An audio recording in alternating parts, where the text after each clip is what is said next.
अल्हम्दुलिल्लाह वस्सलातु वस्सलाम रसूल अल करीम अम्मा बाद आऊज़ु बिल्लाहि मिनश शैतानिर रजीम बिस्मिल्लाहिर रहमानिर रहीम अस्सलामु अलैकुम व रहमतुल्लाहि व बरकातुहू।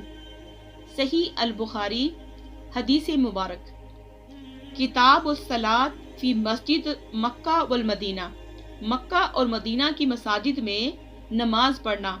बाब नंबर 1 हदीस नंबर 620। मक्का और मदीना की मस्जिद में नमाज पढ़ने की फजीलत। हज़रत अबू हुरैरा रज़ी अल्लाह अन्हो से रवायत है, वो रसूलुल्लाह सल्लल्लाहु अलैहि वसल्लम से बयान करते हैं कि आपने फरमाया, 3 मस्जिदों के अलावा किसी और मस्जिद की तरफ सफ़र ना किया जाए, मस्जिद हराम, मस्जिद नबवी और मस्जिद अक्सा। फ़वाइद: हसूल तक़र्रुब के लिए सामान सफ़र तैयार करना और ज़ियारत के लिए घर से निकलना, ये सिर्फ इन्हीं 3 मकामात के साथ मखसूस है। नीज़ बुजुर्गों के मज़ारात पर इस नियत से जाना कि वो खुश होकर हमारी हाजत रवाई करेंगे या इसका वसीला बनेंगे, और इस किस्म के दीगर अवहाम बातला इस हदीस के तहत कतन नाजायज़ और हराम है।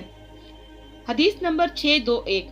हज़रत अबू हुरैरा रज़ी अल्लाह अन्हो से ही रवायत है कि रसूलुल्लाह सल्लल्लाहु अलैहि वसल्लम ने फरमाया, मेरी इस मस्जिद में एक नमाज मस्जिद हराम के सिवा दीगर तमाम मसाजिद की 1000 नमाजों से बेहतर है।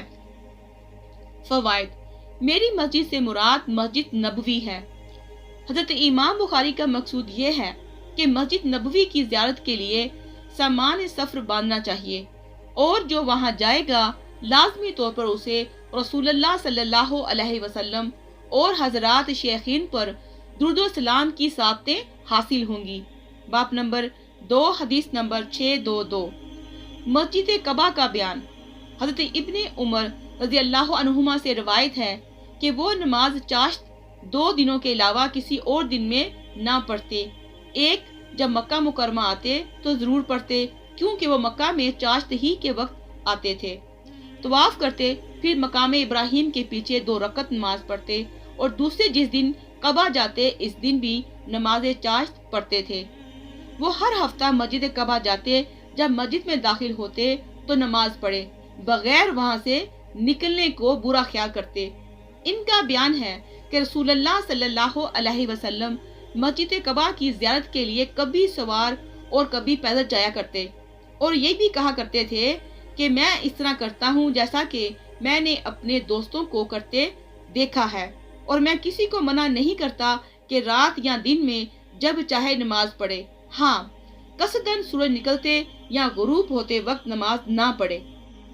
फ़वाइद: मालूम हुआ कि बाज़ अमाल खैर की अदायगी के लिए किसी दिन को मुतय्यन करना और फिर इस पर मदावमत करना जायज़ है। बाब नंबर 3 हदीस नंबर 623। मस्जिद नबवी में कब्र और मिंबर के दरमियान मकाम की फजीलत। हज़रत अबू हुरैरा रज़ी अल्लाह अन्हु से रवायत है, और रसूलुल्लाह सल्लल्लाहु अलैहि वसल्लम से बयान करते हैं कि आपने फरमाया, मेरे घर और मिंबर की दरमियानी जगह जन्नत के बागों में से एक बाग है, और मेरा मिंबर क़यामत के दिन मेरे हौज़ पर होगा। फ़वाइद: बलाशुबा ये फजीलत किसी और खित्ता अर्ज़ को हासिल नहीं, हकीकतन ये हिस्सा जन्नत ही का है, और आलम आखिरत में इसे जन्नत ही का हिस्सा बना दिया जाएगा, क्योंकि आप अपने घर में ही मदफून हैं। इसलिए इमाम बुखारी ने इस हदीस पर कब्र और मिंबर के दरमियानी हिस्से की फजीलत का अनुमान कायम किया है। वस्सलामु अलैकुम व रहमतुल्लाहि व बरकातुहू।